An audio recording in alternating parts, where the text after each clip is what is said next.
Merci à vous tous qui êtes branchés à ces moments pour suivre cette page magazine. Chers internautes, nous avons le plaisir de recevoir pour vous aujourd'hui M. Bouamba Les Bienvenus, qui est le président du parti politique appelé Mouvement de la jeunesse congolaise. Avec lui, nous essayerons un peu de balayer les enjeux de l'heure par rapport aux Républiques démocratiques du Congo. Bonjour, monsieur, bienvenue.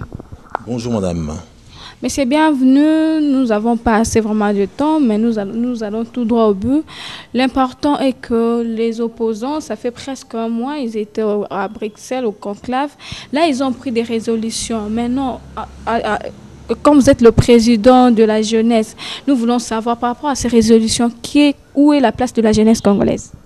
Alors, pour ma part, je pense qu'aujourd'hui, cette résolution qui est sortie, ça arrange une certaine personne. Parce que malheureusement, en partant, les opposants, ils étaient tous ensemble. Mais au retour, ils sont en train un peu dispersés, puisqu'aujourd'hui, ils ont créé ce qu'on appelle un grand rassemblement de tous les opposants, où le président Tshisekedi, qui est le président de tout ce groupe. Alors, sachant qu'au départ, ils étaient partis pour parler de quelle façon ils pourraient obliger le président Kabila de déposer son tablier.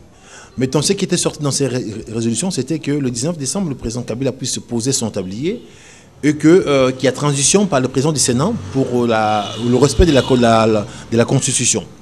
Maintenant, dans cette folie, il y a quelque chose qui est sorti en disant qu'ils ont créé un groupe qui s'appelle le Rassemblement pour tous les opposants. Et dans ce groupe-là, le Tshisekedi, il veut accepter un dialogue avec Kabila en disant que lui, il veut aller au dialogue avec lui pour lui dire en face de déposer et quitter le pouvoir. Mais dans ces dialogues-là, nous, aujourd'hui, tant que la jeunesse, on s'est dit que c'est un dialogue un peu de sourd, parce que tu sais qu'aujourd'hui, il ne figure pas dans le pouvoir. Je ne vois pas comment ils peuvent aller en dialogue avec le Kabila pour dire, voilà, Kabila, plutôt, aujourd'hui, vous déposez, moi, tu sais que je suis bien le président de la République. Donc, ça sera un peu le non-respect de la Constitution. Parce qu'aujourd'hui, nous voulons que Kabila puisse respecter la Constitution. Et comment Kabila, lui, il doit passer en force pour devenir, je dirais, le président du Congo sans, je dirais, qu'il soit déjà, je dirais, dans le gouvernement, bien, sans qu'il y ait le respect de la Constitution. C'est là, aujourd'hui, je dis, sincèrement, ces dialogues, pour moi, ça devient un dialogue de sourds, parce qu'à la sortie, il est sorti une résolution qui divise l'opposition aujourd'hui. Donc là-dessus, je pense que ça peut arranger que le président en place, parce qu'aujourd'hui, on est sorti, mais on n'est pas unis. Donc ça posera un problème pour le futur du Congo, quoi. Ok. Une question reste dans la bouche de tous les Congolais, ou soit de tous les Quinois. En 2006, si l'opposition congolaise a perdu les élections parce que l'opposition n'était pas unie. Maintenant, nous voici à quelques mois de l'élection présidentielle, s'il y en aura, bien sûr. Mais l'opposition, jusque-là, ne s'attend pas. Il y a des divergences au sein de l'opposition congolaise, mais c'est bienvenu. Quelle lecture vous pouvez faire par rapport à cette situation? Alors, c'est pour cela, aujourd'hui, nous, vraiment, on s'est décidé que, nous, la jeunesse, on veut un peu, je dirais, c'est sortir de tous ces griffes, de tous les anciens, nos pères, nos grands frères, qui feraient une politique aujourd'hui du ventre. On ne peut pas, je dirais, confier l'avenir de gens à des gens qui sont là, qui pensent à leurs intérêts personnels. Aujourd'hui, on a vu en 2006, c'est vrai, beaucoup de partis politiques, on est parti un peu à l'ordre dispersé. Mais à la sortie, il n'y a rien qui est sorti. On s'est rendu compte qu'aujourd'hui, la jeunesse, il est exploité par tous ces grands partis. Ils parlent au nom de la jeunesse, mais quand ils arrivent au pouvoir, il ne met pas en place ces jeunesses-là. Nous, on s'est dit aujourd'hui, moi, aujourd'hui, je vais mettre en place un grand rassemblement de toutes, je dirais, les associations de jeunes quinoises pour dire de quelle façon nous, on peut contrôler aujourd'hui, je dirais, tous nos vieux. Parce qu'aujourd'hui, ils sont là, mais ils font une politique qui ne nous amène à rien. Donc, on s'est dit, ou bien on met des camps, le jeune contre le vieux, ou le vieux contre le jeune. Parce qu'aujourd'hui, leur politique permet seulement à eux-mêmes de s'en sortir. Nous avons de jeunes gradués licenciés qui sont, je dirais, sans emploi, qui ne se retrouvent pas. Alors, on sait que le pays est riche, on a des quoi donner à manger à tout le monde, malheureusement, nous-mêmes, on ne s'en sort pas. On se dit, ou bien, pire des cas, nous-mêmes, on se prend en charge, comme elles disent, on veut créer un grand rassemblement pour toute la jeunesse du Congo, peu importe leur obédience, qu'on se retrouve, qu'on dit, voilà, dans ces cas, vous, les anciens, ou bien vous déposez, ou bien nous, on vient vous aider à déposer. Parce qu'aujourd'hui, on ne peut pas se confier à vous, et malheureusement, à la sortie, vous ramenez rien de bon pour nous. Ok, mais c'est bienvenu. Mais jusque-là, nous ne sommes pas encore satisfaits par rapport à vos réponses à nos questions. Nous voulons savoir les dialogues. Vous, la jeunesse, vous ne voulez pas les dialogues politiques convoqués par M. Kabila, le président de la République. Mais nous voulons savoir, est-ce que vous ne voyez pas que non, là, vous êtes en train de favoriser les glissements?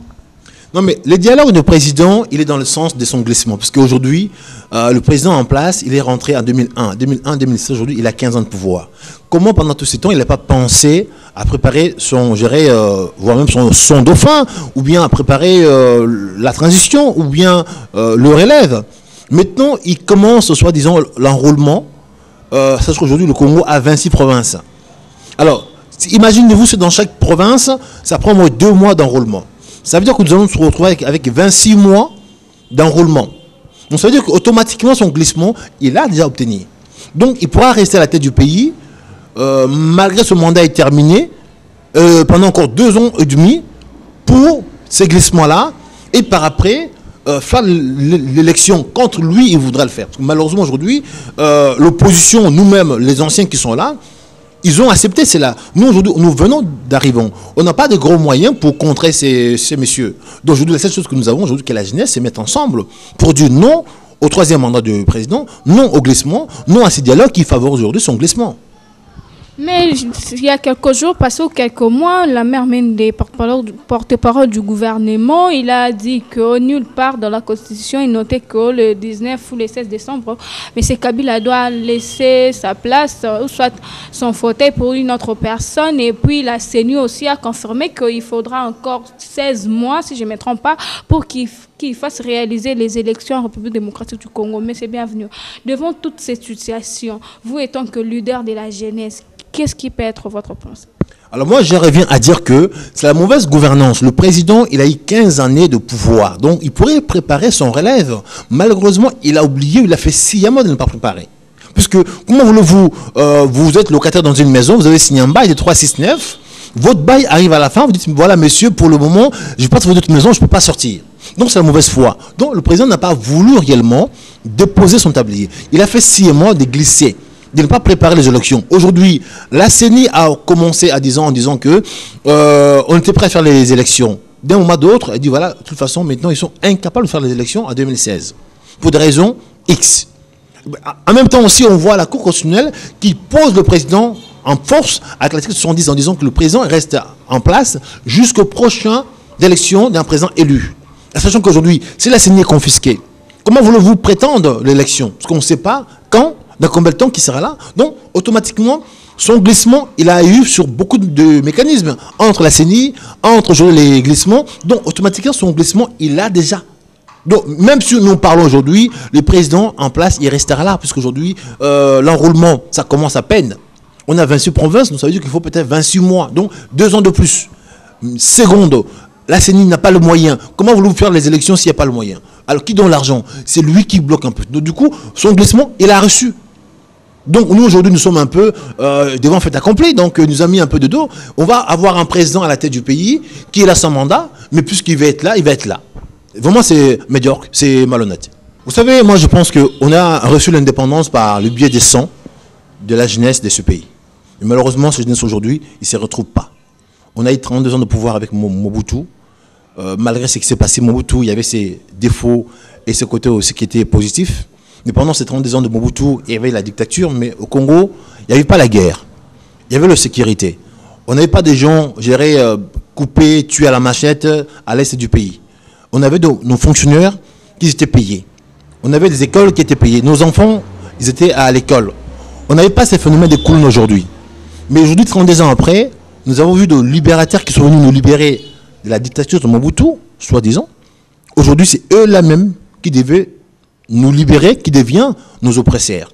Donc aujourd'hui, 15 années de pouvoir, on a vu que le chaos est arrivé, on a des phénomènes de clownant, les fonctionnaires ne sont pas payés, on n'a pas d'hôpitaux, ils ont promis de construire 1000 écoles par an, aujourd'hui 1000 écoles par an, on ne l'a pas, on a vu qu'ils ont promis de faire des hôpitaux, malheureusement des hôpitaux, on n'en a pas, au Congo aujourd'hui le social n'existait pas, on a des problèmes très sérieux de l'éducation, à manger, c'est un problème. Les soins médicaux, c'est un problème. Le délestage, alors le Congo, c'est un grand pays où on a le soleil gratuit. Mais ces gens-là, ils ne savent pas inventer, ils ne savent pas créer. On a de l'eau partout, mais on ne mange pas nos poissons parce qu'on manque de bateaux de pêche pour pêcher nos poissons qui meurent de vieillesse dans l'eau. Nous avons des forêts avec autant d'arbres. Ces gens-là, ils n'ont pas l'imagination pour créer des choses. Malheureusement, aujourd'hui, ils sont focalisés tout simplement sur nos matières premières. Alors aujourd'hui, nous consommons ce que nous ne produisons pas. Nous produisons ce que nous ne consommons pas. Voilà le problème du Congo, c'est ça, avec des gens à la tête du gouvernement qui ne sont pas des créateurs, qui ne sont pas des entrepreneurs. Voilà le problème. Monsieur Bienvenu Bamba, leader d'opinion de la jeunesse congolaise, quel message pouvez-vous lancer à la jeunesse congolaise? Parce que là, les pays dans les chaos, quel peut être votre message par rapport à la jeunesse? Moi, j'appelle aujourd'hui tous les jeunes, je dirais de tout horizon, toute obédience, de nous rejoindre. Parce qu'aujourd'hui, nos papas, ils ont montré leur défaillance, ils ont montré leurs limites. On ne peut plus nous se confier à eux. Donc, notre avenir, c'est à nous-mêmes d'aller les chercher. Alors moi, je vous dis, venez nous rejoindre. Nous allons créer une réunion, un rassemblement. Nous allons créer notre propre conclave à nous, la jeunesse. Donc cette conclave-là, ça sera dirigé par nous-mêmes, par la jeunesse congolaise. Nous allons parler de nous, de nos vies, de nos familles, de nos futurs. Parce qu'aujourd'hui, nos pères, ils sont incapables de nous trouver la solution. Donc il faut que cette conclave soit faite par nous-mêmes, la jeunesse. Et par la suite, on verra réellement de quelle façon on peut changer les choses dans notre pays. Un dernier mot avant de se séparer.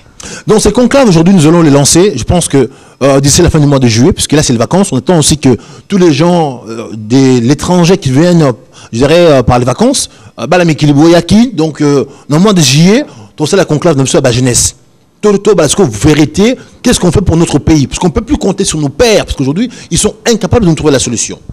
Objectif, il y a conclave, wana, ezanini. Bissomoto, la solution par nous-mêmes. On ne peut plus compter sur nos pères, parce qu'aujourd'hui, ils sont incapables.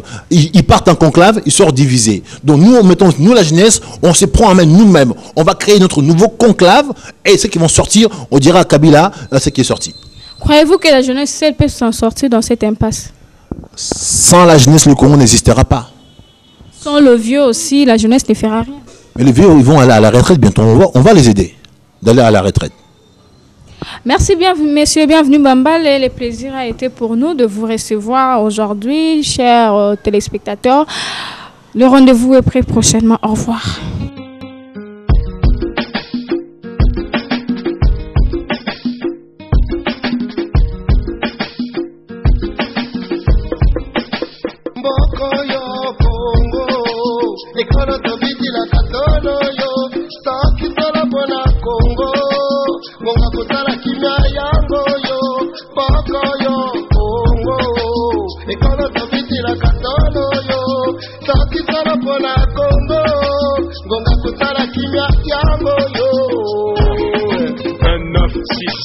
Indépendance, 40 ans après, le Congo reste une référence de la connerie humaine et de ses conséquences. Souffrance, larmes, sang coule en abondance. Serait-il pas temps de s'accepter avec nos différences? Divergence d'opinion ou d'appartenance à un groupement ethnique ou politique, sans pour autant faire allégeance à la violence. Faisons barrière à la guerre et ses exigences.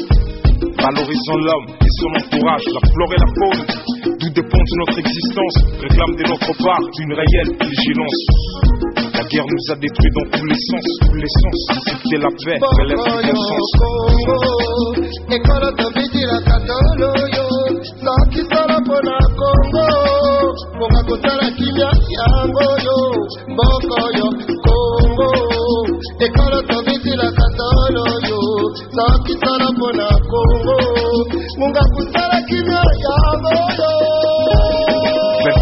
Avril 1990, jadis, la démocratie s'installe, le peuple crie.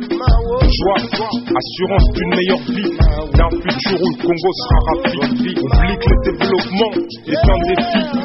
Pour le relever, il faut être unis. La guerre excluant, la paix du menu. Le Congo et l'humanité ne trouveront jamais le salut sans la paix, frère. Maintenant que tu le sais, lève la main comme Noé accueille l'oiseau de la paix.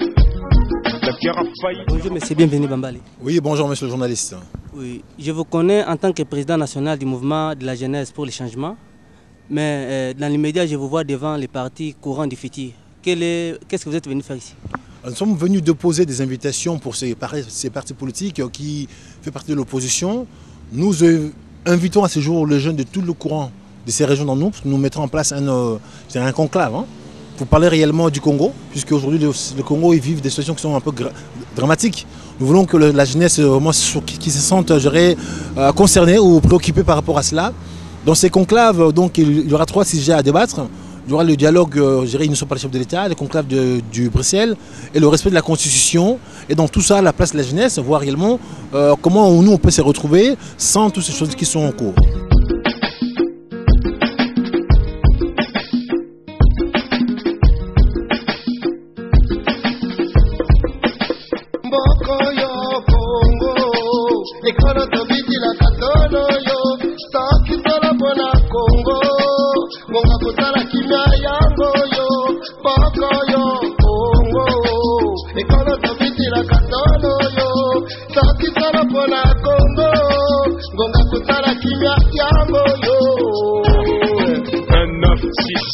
Indépendance, 40 ans après, le Congo reste une référence.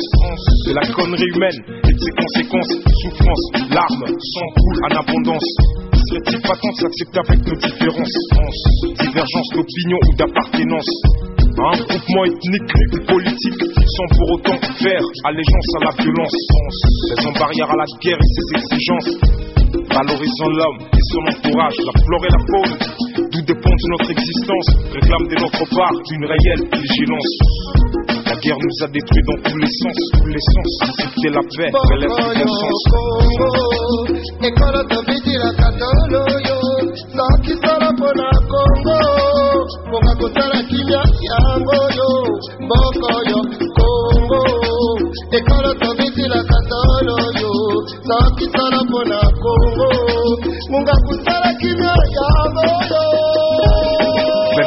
Avril 1990, jadis, la démocratie s'installe, le peuple crie.